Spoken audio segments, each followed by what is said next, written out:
scutcheon were still discernible, an idolatrous work repugnant to the prejudice of the conquerors. For 2 centuries, the Arabs remained masters of the coast. Behind them in the hills, the native Sakuyu, black, naked, anthropophagous, had lived their own tribal life among their herds, emaciated puny cattle with rickety shanks and elaborately branded hide. Farther away still lay the territory of the Wanda, Gala immigrants from the mainland who, long before the coming of the Arabs, had settled in the north of the island and cultivated it in irregular communal holdings. The Arabs held aloof from the affairs of both these people. War drums could often be heard inland, and sometimes the whole hillside would be aflame with burning villages. On the coast, a prosperous town arose. Great houses of Arab merchants with intricate lattice windows and brass-studded doors, courtyards planted with dense mango trees, streets heavy with the reek of cloves and pineapple, so narrow that 2 mules could not pass without altercation between their drivers. A bazaar where the money changers, squatting over their scales, weighed out the coinage of a worldwide trade. Austrian thalers, rough-stamped Maratha gold, Spanish and Portuguese guineas.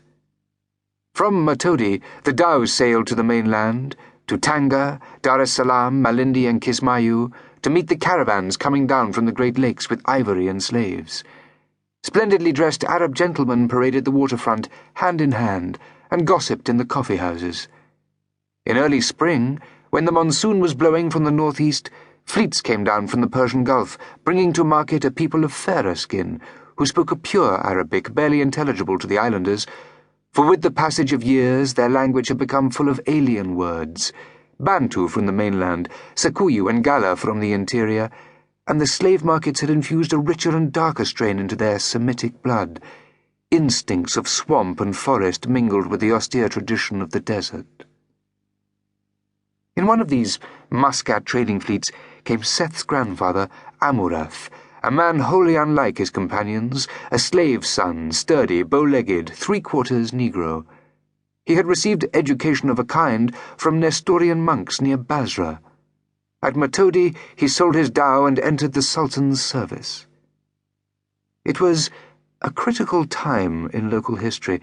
The white men were returning. From Bombay they had fastened on Aden.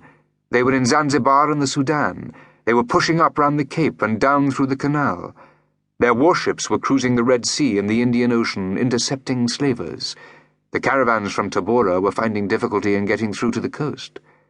Trade in Matodi was almost at a standstill, and a new listlessness became apparent in the leisured life of the merchants. They spent their days in the town moodily chewing cat. They could no longer afford to keep up their villas round the bay. Gardens ran wild and roofs fell into disrepair. The grass huts of the Sakuyu began to appear on the more remote estates. Groups of Wanda and Sakuyu came into town and swaggered insolently about the bazaars. An Arab party returning from one of the country villas was ambushed and murdered within a mile of the walls. There were rumors of a general massacre planned in the hills. The European powers watched their opportunity to proclaim a protectorate. In this uncertain decade, there suddenly appeared the figure of Amurath, first as commander-in-chief of the Sultan's forces, then as general of an independent army, finally as Emperor Amurath the Great. He armed the Wanda, and at their head inflicted defeat after defeat on the Sakuyu, driving off their cattle, devastating their villages, and hunting them down in the remote valleys of the island. Then he turned his conquering army against his old allies on the coast. In 3 years, he proclaimed the island a single territory and himself its ruler.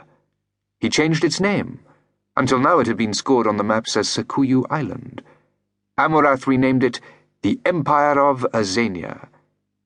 He founded a new capital at Debre Dawa, 200 miles inland on the borders of the Wanda and Sakuyu territories. It was the site of his last camp, a small village partially burnt out. There was no road to the coast, only a faltering bush path which an experienced scout could follow. Here he set up his standard. Presently, there was a railway from Matodi to Debre Dawa. 3 European companies held the concession in turn and failed. At the side of the line were the graves of the 2 French engineers who went down with Blackwater, and of numerous Indian coolies. The Sakuyu would wrench up the steel sleepers to forge spearheads, and pull down